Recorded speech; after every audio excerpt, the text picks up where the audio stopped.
দৃষ্টান্তমূলক শাস্তি দিতেই হবে। আর্যিকর কাণ্ডে দোষীদের দৃষ্টান্তমূলক শাস্তি দিতেই হবে।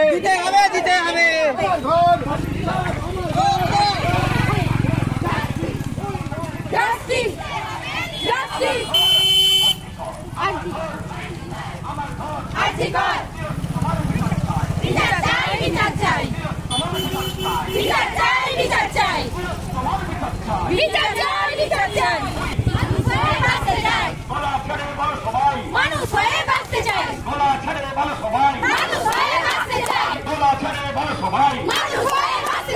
নাটক ছেড়ে বিচার করো। আর্জি করে আর্জি নয়, আর্জি করে আর্জি নয়, আর্জি করে আর্জি নয়, এই রাখিতেই উঠল ধর, এই রাখিতেই উঠল ধর। We want justice.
আজকে আমরা রাধানপুর নাগরিক মঞ্চের পক্ষ থেকে একটি প্রতিবাদী সভা এবং মিছিলের আয়োজন করেছিলাম আজকে বিকাল 4টায় স্কুল বাজারে, এবং আমরা ঠিক 4টাতেই শুরু করেছিলাম এবং যথেষ্ট জনসমাগম হয়েছিল এবং বাড়ির মা বোনেরা, দিদিরা, ভাইরা, দাদারা, সমস্ত শ্রেণীর মানুষ দলমত নির্বিশেষে এই জনসভায় অংশগ্রহণ করেছে।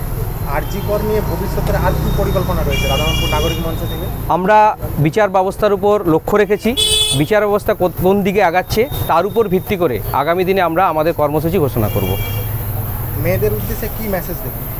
মেয়েদের উদ্দেশ্যে মেসেজ বলতে যে ওনারাই আমাদের সমাজ গঠনের কারিগর, ওনাদেরকে সুরক্ষিত না করতে পারলে আগামী দিনে আমরা আমাদের সমাজ গঠন করতে পারবো না সুগঠিতভাবে। আপনার নাম? আমার নাম সুকান্ত দাস। আপনি এই কমিটি?